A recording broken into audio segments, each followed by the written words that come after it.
вулкани, всъщност е това, че те не са навсякъде. В света има около 1500 активни такива, но повечето са далеч от хората.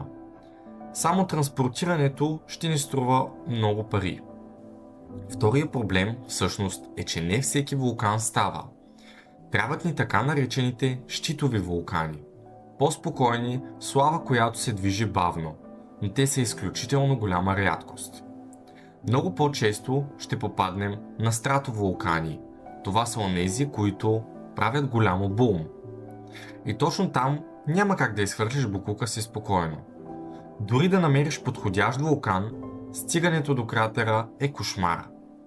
Отровни газове, пръски лава, летящи камъни. И най-лошото едва предстои.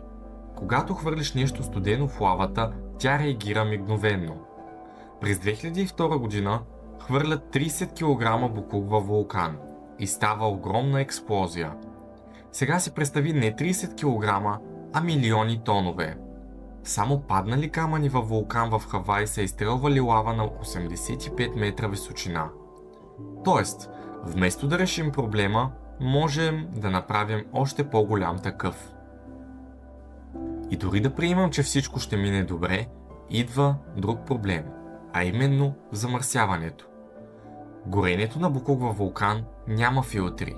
Ще излизат токсични газове директно в атмосферата.